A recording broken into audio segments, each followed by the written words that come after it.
Steve here with Alloyed RPG. Today we are talking with Tom and Bodhi, the father and son team, also known as Homie and the Dude, and they are the game designers, creators of Sky Zephyrs, which is currently on Kickstarter. Is that correct?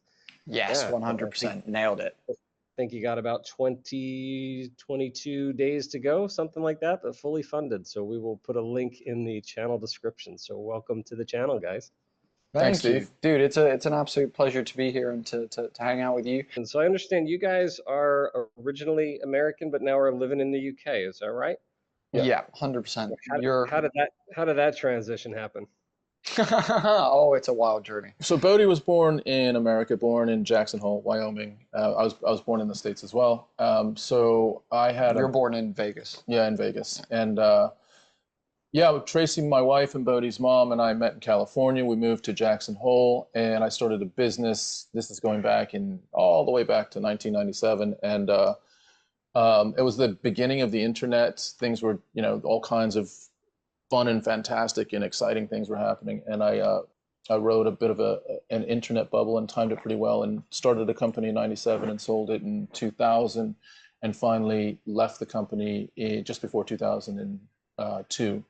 And at that point, I had a decision, which was either do it again, become a serial entrepreneur. That's what all my friends were asking me to do and saying you should do and all this, or become a little bit more of a present father, which I hadn't been for the first 4 years of Bodhi's life. I'd really just been pushing hard for this business. Sure. And we stepped off the treadmill completely, and my wife, Bodhi, and I moved to Spain at that time.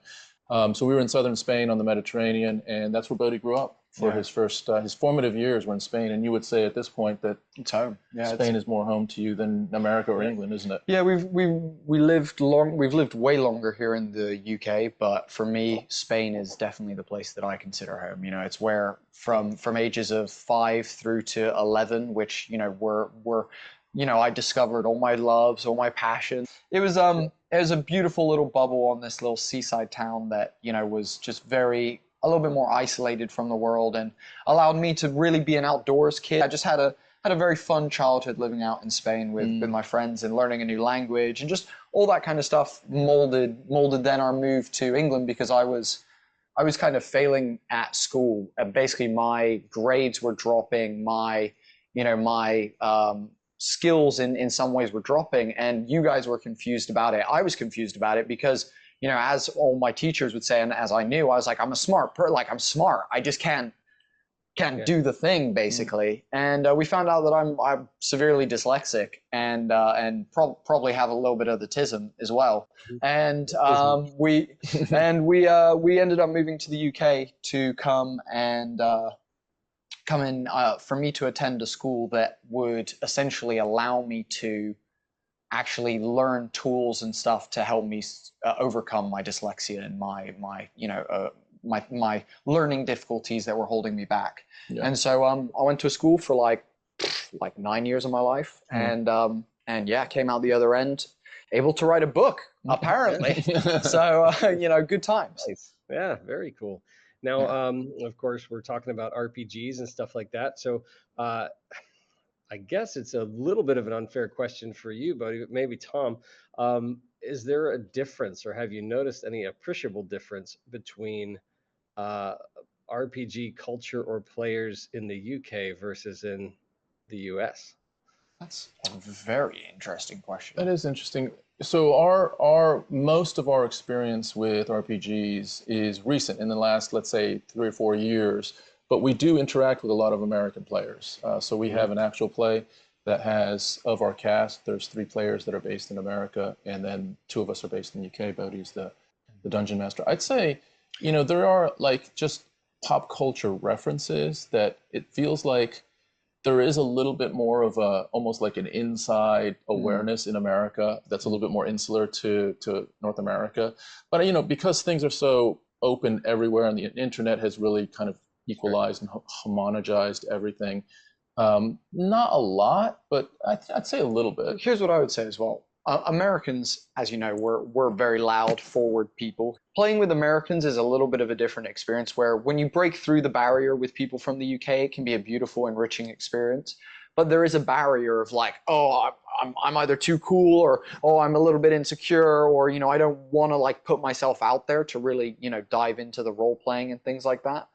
Where American people are just to say the least, they just go balls to the wall. It feels like you guys jump in at the deep end and really kind of commit. And I feel like Tom did the same thing. I feel like I do the same thing. My mother Tracy, who's English, nervous. Like you and I, though nervous, we're like excited by it. Where my mother at times gets nervous. She like asks me for advice. She wants feedback on her acting and how she's doing. When we do our actual play and things like that. And it's just a different experience, I would say. It's really interesting, the difference between the two, for sure. So tell us a little bit about the Sky Zephyrs. What's the 30-second elevator pitch for that game? What would you say? 30-second elevator pitch. It's essentially an overlay, a system overlay for any setting, basically. What it means is it allows you to plug in these rules to your setting, and then you can then include things like airships, planes, submarines, naval vessels, spaceships. Essentially, you will be receiving a dynamic 3D movement and combat system that we've created. Brand new aircrew rules that allow you to have an amazing NPC aircrew assisting you along your journey. Incredible player feats that expand, the player options even further within the space. You'll get the option to have 25 plug-and-play Zephyrs, as we call them, airships to use in your own worlds and to customize at will. On top of that, for players and GMs, you will be able to fully customize and build your dream airships from over 200 stations and parts to build and comprise and modularize your very own dream airship. And we've also created that process in the book, so you can do so if you're old school, pen and paper, and do all your maths, how the old school way, how we make stat blocks in the using the DMG and all that kind of stuff. Or we have the HatD Builder, which is an application that we've created on our website that we are currently working on, where you will be able to go and select the parts, and it will do all the maths for you, give you a stat block at the end of it, along with a bill for how much it's going to cost in game, and you're good to then plug and play that into your game as well. So essentially, this is the comprehensive guide to airship combat, movement, and building, essentially, for your TTRPG table. So question for each of you on this one. In that structure, what is your personal favorite mechanic? Great question. You go first, because mine will probably be a longer answer. Go for it. My favorite mechanic is something that we were struggling with for a little while, and then we unlocked it in, I don't know, it felt like a moment of, sometimes when something just opens up and it comes from, you don't even know where it comes from, but essentially it was around movement and wanting this to be an experience of dogfighting or of, swashbuckling combat where, you don't know what's going to happen. There's a lot of chaos going on. There's strategy and all this other stuff. And we wanted to kind of get that going, but that there's a certain order of combat, right? There's a certain structure in combat that doesn't really allow for that, almost that intuitive, dynamic thought process, problem solving stuff. But anyway, so the solution, the aha moment was moving our airships, whether we're as players moving our airships or the DM is moving their airships at the exact same time at the end of a round of combat. And the kicker is potentially players having their movement to themselves while the DM would have his or her movement to themselves, and then revealing that at the same time, almost like dropping down the cards at the same time. So that immediately made us realize that, holy moly, we can now, when that drops, our airship's going this way, your airship's going this way, it's no longer a combat. Or we were both going like this, now we're going like this.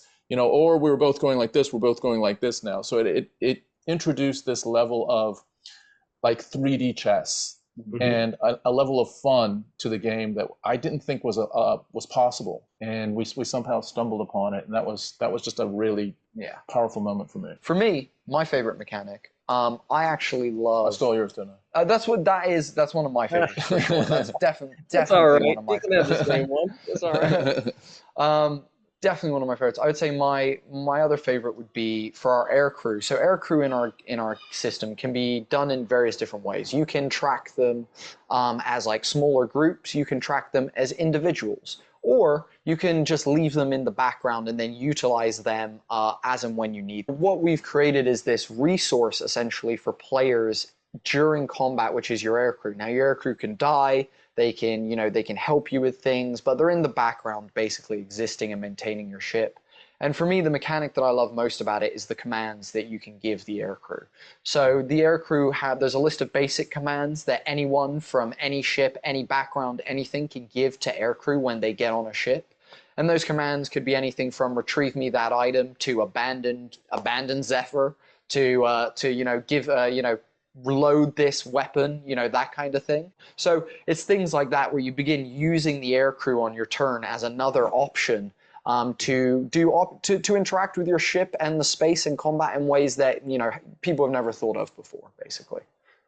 As I'm thinking about your Kickstarter campaign, what was the most? I'll go on the positive here. What was the most enjoyable part of setting up your Kickstarter? A week or two out of the Kickstarter, we spoke to someone from Mage Hand Press, a phenomenal third-party creator company that we can't sing their praises enough. They're absolutely incredible with what they do, and one of their people who works on their Kickstarters was willing to take a look at our page and give us some advice and give us some kind of pointers. And not only was the advice incredibly sound and helped us in ways that we couldn't even imagine, but also it was the compliments that he gave us on the work that we had already done. For me, that was a really nice moment, and shout out to Mage Hand Press for doing that for us and taking that time for us. It means a lot, meant a lot that they did that for us. Go for it. So yeah, I think mine was. So we did fund in 4 hours, but during that time when we were funding, we were doing a live stream, and so we actually didn't realize, I don't think until we went live, what exactly we were doing, which could have really been quite awkward if we hadn't funded so early. We could have just been literally live, and so it was our whole team around a table, and we're just talking, and we also had scheduled a bunch of guests to come on that were essentially people that had come with us on our Homie and the Dude journey over the last 2 years, people that we've met, people that we have collaborated with, that we maybe have played games with, maybe have been guests on our podcast. And there was something that was so gratifying about having so much kind of love thrown at us and just kind of conveyed at how proud they were of us, of how Just our supportive peers. they were of Our us. peers, coming in and just being homies. It was awesome. That was dope. So we had, I think, 10 guests over the course of the evening, and they were, many of them were very good friends of us in the TTRPG community, and it was just, it was a nice moment to reward. Of course, the tallies on the backing numbers are going up, and that's all great. Right. I didn't even look at that during the night.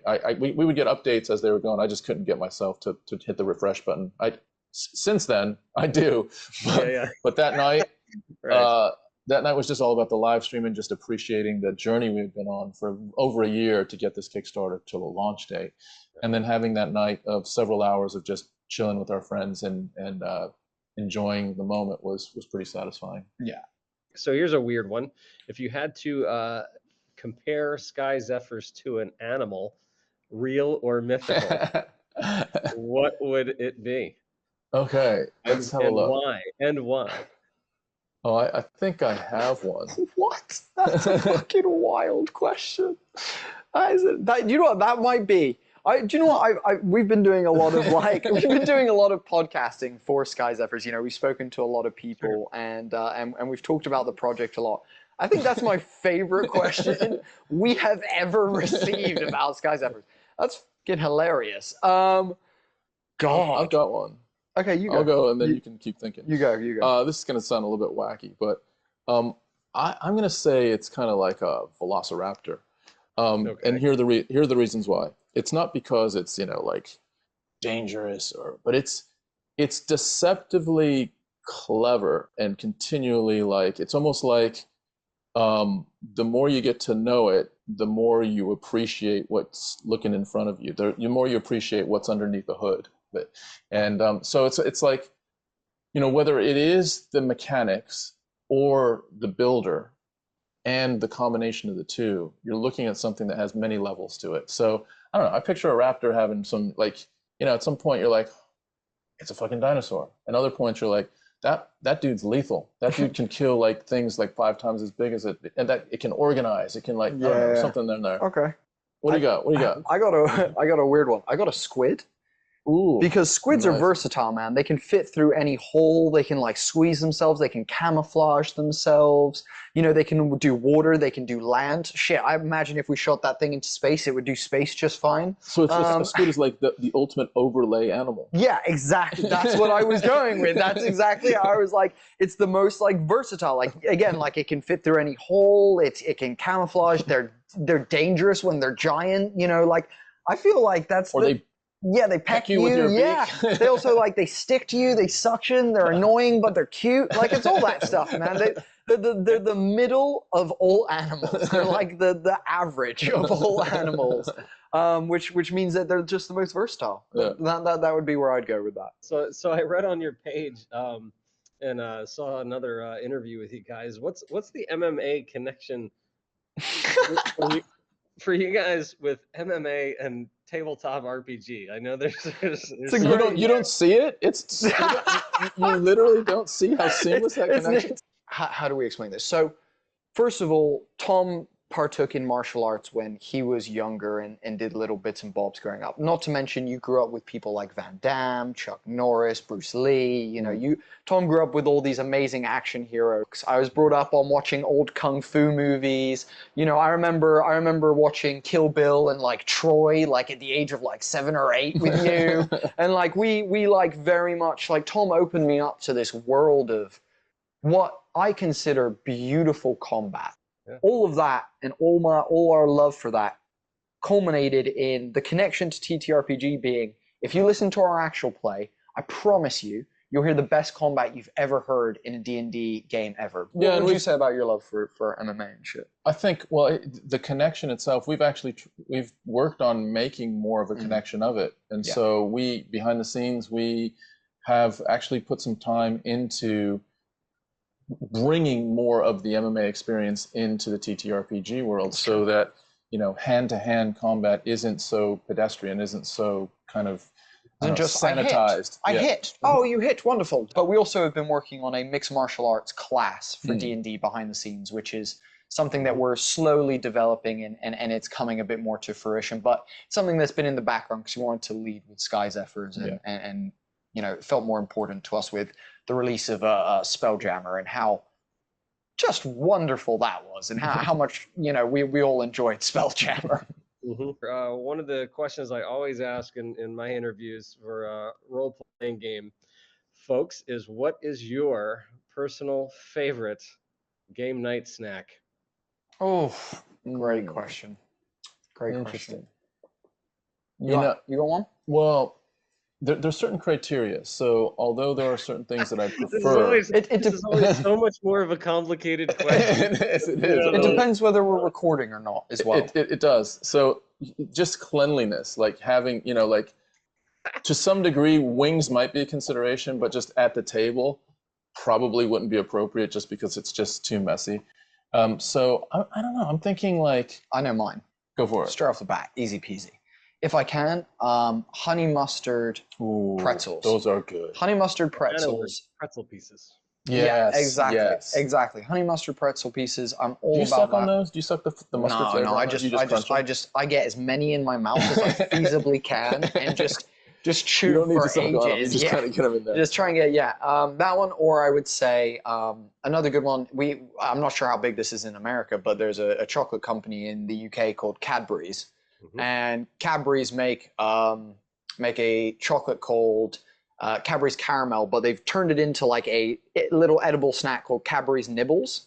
And they're caramel nibbles, and dude, that's my absolute kryptonite. Like legitimately my kryptonite. I can devour a bag of those in one sitting. It's so bad. I need to like really stop. My cholesterol and my heart is just like, you're gonna get diabetes. I think Terrible, dude. Terrible. I mean, the other consideration is like I was thinking, I'd go for a good bag of like salt and balsamic vinegar like chips, but Oh, good the shot. crunch as well is kind of annoying. Depending on like I don't know if it's annoying or not, but there's things that I'm considering. Like first Totally. is cleanliness, second is like noise to the person next to me. I'd say a good cider is a good. Oh yeah, it's You just- know, a cider with the game. You know, a couple of ciders with the game get you looser, and also a good snack beverage to have while you're playing. Tracy, you know. my wife, is a chef, and she tends to make us some nibbles every now and again. So Nice. she might put some like brownie out or something like Some that. nachos or something. Some nachos, yeah, that's really nice. Yeah, that kind of stuff.